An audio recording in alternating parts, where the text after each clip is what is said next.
From Vermont Public, this is The Frequency. I'm Mitch Wertlieb. It's Monday, October 27th, and here are today's headlines. An energy company wants to build a large-scale battery storage center in Vernon. It'd be located near the site of the former Vermont Yankee nuclear power plant. Town officials have been meeting with the company Power Transitions. It redevelops old electric plants across the country. Jim Pinkerton is with the Vernon Planning Commission. It's got our interest. It's got us so that we're paying attention. We're doing first-person contact with that company. There is some concern about the fire hazards of large battery storage facilities. The nuclear waste that's stored in Vernon will factor into the state permitting if the project moves forward.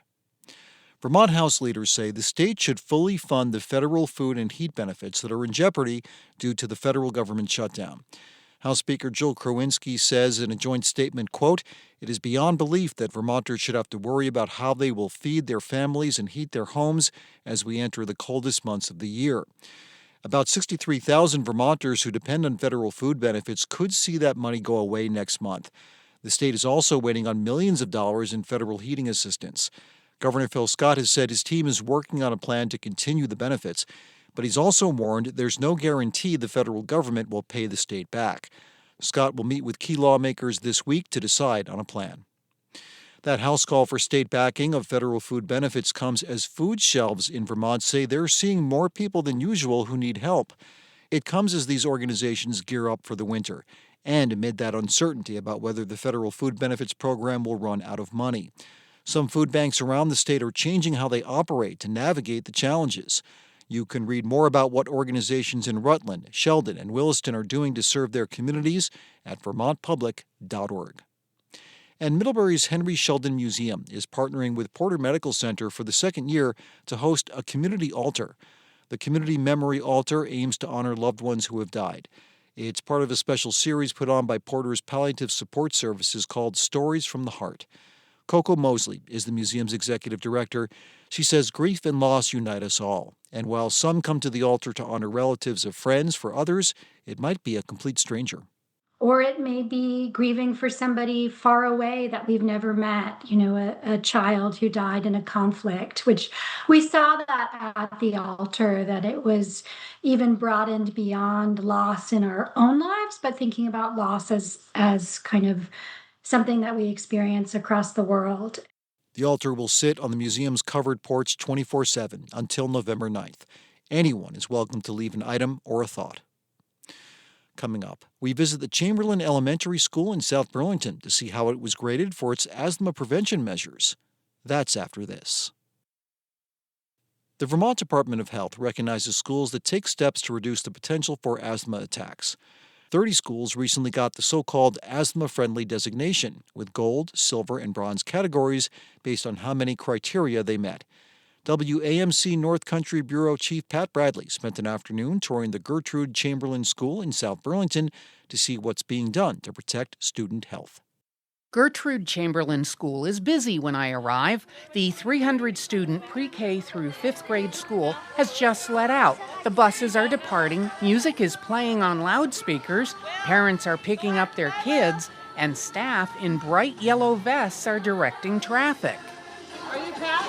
Yes. Carrie. All right, so let's head on in. I'm there to meet Nurse Carrie Farrell, whom I talked to on the phone about the school receiving gold recognition for the 2024-2025 academic year. On the phone, Farrell noted that the program encourages a walkthrough of the school to find potential asthma triggers. A lot of it is stuff that we're already doing. So, for instance, having asthma action plans, having a full-time school nurse, making sure the nurse is educated in asthma. So a lot of that was something that we do. Following our phone conversation, we agree to meet at the school so I can conduct the walkthrough myself. Dr. Karen Casper, the Vermont Department of Health's Respiratory Health Director and Asthma Program Manager, joins us as we enter the school. And in the health department, we meet South Burlington School District nurse leader Sarah Pineda, who helped spearhead the school's asthma-friendly project. Then, with checklist in hand, Farrell shows us some of the 23 best practices they have implemented. All right, let's go. We'll start in the front where people enter. So this is our lobby. One of the questions are dumpsters located away from doors, windows, and outdoor air intakes, and are covered so not to attract pests. So we're going to walk by the first dumpster right here. As we stop at a set of doors leading outside to the trash and compost bins, Casper adds, for the asthma friendly, the main issue is to move trash and other things that might cause rodents or other pests to come close to the building. The concern is really about the droppings, possibly even the fur, that would serve as an asthma trigger. Casper then notes the seemingly innocuous black mats at the doors. You're standing on another best practice. Having an indoor mat at any doorway allows for dirt and dust to be collected here and not then carried out and around the building. Very subtle, not too expensive for schools, but it makes a big difference for how many dust particles and allergens, leaf bits, pollen, other things that might cause a child with allergy-related asthma to have some benefit just from a simple mat. Moving down the hallway, we stop at the boiler room. Casper explains why the heating system is an important aspect of the asthma-friendly checklist. There's no water pooling in the corners, and there's no droppings around the edges from pests. And it's very clean, no dust.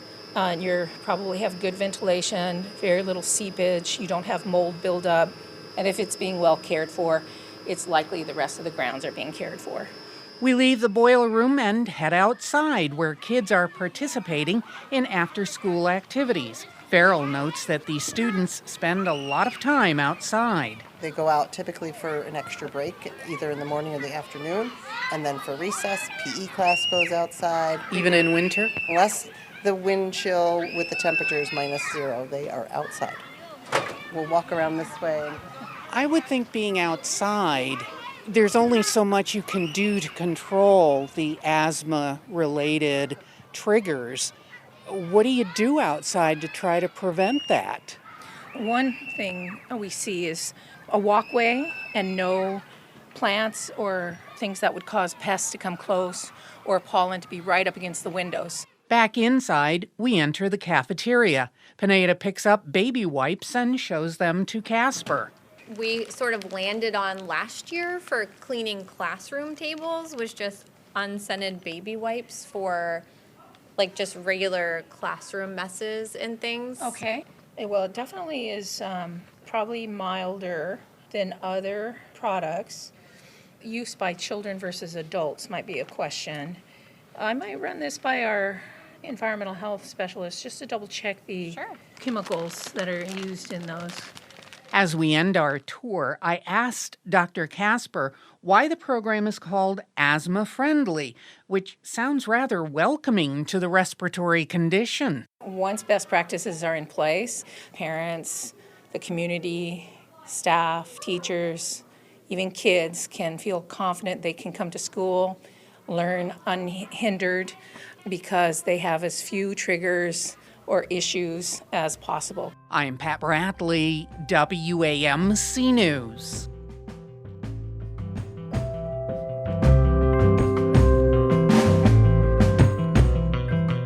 Thanks for listening to The Frequency today.